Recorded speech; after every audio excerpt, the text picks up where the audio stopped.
আমার একটা পরিবার ছিল, মা ছিল, আর ছিল সে, যাকে সবাই সৎ বাবা বলে, কিন্তু আমার কাছে সে ছিল একজন অচেনা মানুষ, যাকে আমি যতটা সম্ভব দূরে রাখতে চাইতাম। মা বলে ও আমার ভালো চায়, কিন্তু তার চোখের ভেতরে আমি অন্য এক ক্ষুধা দেখতাম। আমি ভয় পেতাম, আবার ভয় পেয়ে পাত্তা দিতে চাইতাম না। আমি চুপচাপ সরে যেতাম যতবার ও আমার কাছে আসত। সেই পুরনো কাঠের দরজার ওপাশেও তার ভারী নিঃশ্বাস টের পেতাম আমি। রাত নামলেই বুকের ভেতরে আতঙ্কের জানালাগুলো খুলে যেত, আর ও তখন নরম গলায় আমাকে ডাকত। আমি আগেই বুঝে যেতাম কিছু একটা ঠিক নেই। মা নেই বাসায়, কাজের জন্য বাইরে গেছে, আর সে তখন হাসি মুখে বলে, একসাথে বসি না, আজকাল তো তোমার সাথে কথা হয় না। আমি ভাবতাম, কেন কথা হবে? আমার কি দরকার তার সাথে এমন কোনো সম্পর্ক যার ভেতর ছায়া ছাড়া কিছু নেই?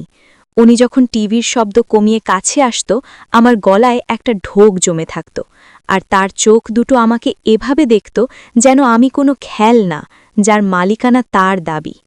আমি জানতাম দৌড়ে যেতে পারি, কিন্তু ঘরের প্রতিটি দেয়াল ওর চিন্তায় ঘেরা।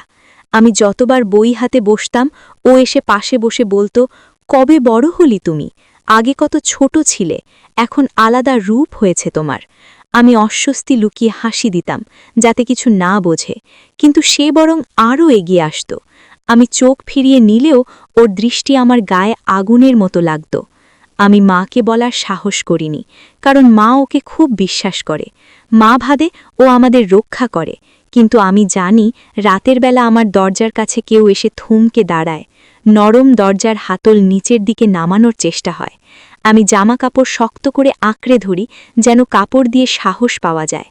কখনো কখনো ও বলে, দরজা খোলা রাখো রাতে, আমি দেখে যাব তুমি ঠিক আছো কিনা। কিন্তু আমার শরীর কেঁপে ওঠে, কারণ আমি জানি দেখার আড়ালে লুকিয়ে থাকে অন্য মানে। আমি নিঃশব্দ কান্নায় বালিশ ভিজাই, আর ভাবি আমার অন্য কোনো বাড়ি থাকলে হয়তো এ ভয় থাকত না। কিন্তু মা ছাড়া কোথায় বা যাব?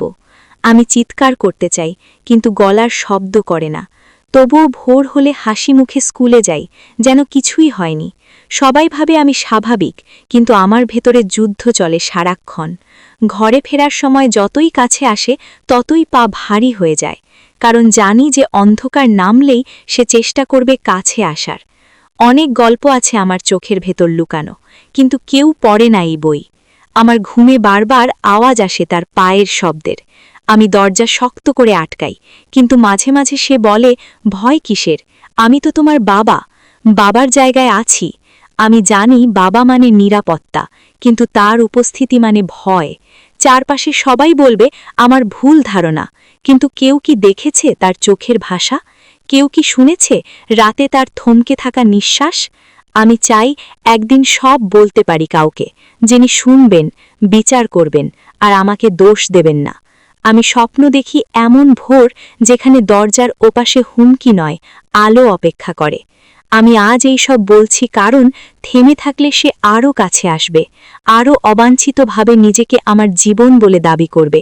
তাই আমি লিখে রাখছি প্রতিটি অনুভূতি, যেন কোনোদিন প্রমাণ হয়ে দাঁড়াতে পারে সত্যের পক্ষে। আমি ভুল নই, ভুল সে যে নিজের ক্ষমতা দিয়ে আমাকে ভয় দেখায়, আমাকে বাধ্য করতে চায় নীরব থাকতে। কিন্তু আজ নীরবতা ভাঙার শুরু। আমি আজও মনে করতে পারি সেই রাতটা, যখন মা বাইরে, বাসায় শুধু আমি আর সে, আর আমি দরজা আটকে ঘুমাতে চাইছি, কিন্তু হঠাৎ করে করিডরের বাতি জ্বলে ওঠে, আর ভারী ধীর পায়ের শব্দ আমার দরজার সামনে থামে। আমি নিঃশ্বাস বন্ধ করে শুয়ে থাকি, যেন আমি নেই। দরজা খট করে নড়ে ওঠে, আর তার গলা নরম অথচ হুমকিসূচক হয়ে বলে, দরজা খুলে দাও, একসাথে বসি কিছুক্ষণ। তুমি তো আমার কাছের মানুষ। আমি কথা বলি না, কিন্তু বুকের ভেতর ঝড় বয়ে যায়। সে আরও বলে, ভয় কিসের? আমার রুম বড়, একসাথে থাকলে মজা হবে। রাতে একা একা ভয় লাগে না তোমার? আমি চোখ বন্ধ করে ভাবি, আমার রুমে কেন ভয় লাগবে? যার কাছ থেকে ভয় পাই সেই যদি পাশে থাকে, তখন কোথায় নিরাপত্তা? সে বলে, দরজা তো খোলা রাখো, রাতে আমি দেখে যাব তুমি ঠিক আছো কিনা। আমি বুঝি এই দেখা মানে অন্য কিছু, যার নাম দিতে ভয় লাগে, কিন্তু বুঝতে বাকি নেই। সে গভীর রাতে আবার বলে, দরজা খুলে আমাদের ঘরে চলো, তুমি তো মা ছাড়া একা একা ভয় পেতে পারো। আমি চাই না তুমি ভয় পাও, তাই আমার পাশে থাকো। আমি দরজার উল্টো পাশে শক্ত হয়ে দাঁড়াই, তাকেই শোনাই না, কিন্তু মনে বলি, ভয় তো তোমাকেই দেখি আমি। সে যখন এমনভাবে বলে, মনে হয় আমার ইচ্ছার কোনো দাম নেই, ওর চাওয়া মানেই সিদ্ধান্ত। আমি যতবার না বলার চেষ্টা করি, সে তত নরম কণ্ঠে হেসে বলে, বাবা মায়ের মাঝে এত দূরত্ব কিসের? আমি ভিতরে ভিতরে চিৎকার করি, বাবা মানে যা বোঝায় তার সাথে তার আচরণের কোনো মিল নেই। বাবা মানে আশ্রয়, কিন্তু সেই মানে শিকারী। অন্ধকার আমার ঘরে যেন আরও ভারী হয়। দরজার ফাঁক দিয়ে আলো ঢোকে, আর আমি দেখি ছায়াটা নড়ছে ধীরে ধীরে। যখন সে বলে দরজা খোলো, আমি ভয় পাই। দরজা নড়লেই কি হবে সেটা ভেবে আমি শক্ত করে দরজা ঠেকিয়ে রাখি। সে কিছুক্ষণ চুপ থাকে, তারপর বলে, যদি দরজা না খোলো, আমি ভাবব তুমি আমাকে ভালোবাসো না। আমি ঘৃণা করে কাঁদি, কারণ ভালোবাসার নামে সে দাবি করছে অচেনা এক অধিকার। সে বলে, আমার রুমে আসো, না হলে আমি মন খারাপ করব। আমি ভাবে, তার মন রক্ষা করতে গিয়ে কেন আমার ভয় বাড়বে। আমি মাকে ফোন করতে যাই, কিন্তু মা তখন ব্যস্ত, আর বলতেও পারি না, কারণ মা ওকে খুব বিশ্বাস করে। মা ভাবতে পারে আমি অতিরঞ্জিত করছি। মা যদি আমার কথা না মানে, তবে আরও ভেঙে পড়ব। তাই আমি অপেক্ষা করি রাত শেষ হওয়ার, দিনের আলো আসার অপেক্ষা করি। সে আবার বলে, আমি কোনায় শুয়ে থাকব, তুমি পাশে থাকো, এ ঘরে তো জায়গা আছে। আমি বুঝি তার জায়গা মানে আমার জায়গা চুরি করা। আমি উল্টো দিকে তাকিয়ে কান চেপে ধরি, যেন কোনো শব্দ না শুনতে হয়, কিন্তু শব্দগুলো দেয়াল ভেদ করে এসে পড়ে ভেতরে। সে বলে, আমি আরও কাছে আসব যদি তুমি দরজা না খোলো। আমি কাঁপতে থাকি ভয় আর সন্দেহে। কখন রাত ভোর হবে আমি জানি না, সে চলে যাবে কিনা তাও জানি না। সে বলে, মা না থাকলে আমি তোমার খেয়াল রাখব, এ বাড়িতে তুমি আমার দায়িত্ব। আমি জানি দায়িত্বের আড়ালে লুকিয়ে আছে অন্ধকার ইচ্ছা, কিন্তু সরাসরি কিছু বলে না, তাই প্রমাণও নেই। আমি এতটা ভীত হয়ে পড়ি যে ভাবি, হঠাৎ দরজা খুলে ঢুকে পড়লে আমি কি করব। বই, টেবিল, বিছানা দিয়ে ঠেকালেও সে তো বড় শক্তিশালী।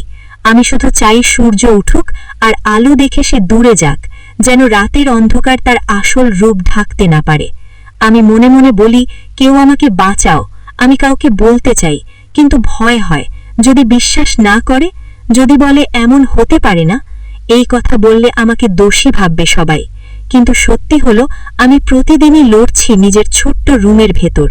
সে বলে, তুমি ভয় পাচ্ছ কেন? আমি তো তোমার আপনজন, তুমি না এলে আমার মন খারাপ হয়। আমি রাগ আর ভয় দাঁতে দাঁত চেপে বলি, আপনি দয়া করে যান, আমি এখন ঘুমাতে চাই। সে কিছুক্ষণ চুপ, তারপর বলে, ঠিক আছে, কিন্তু দরজা খোলা রাখো, আমি একটু পর দেখে যাব তুমি ঠিক আছো কিনা। আমি না করি, আবার কিন্তু আমার না সে না শোনে।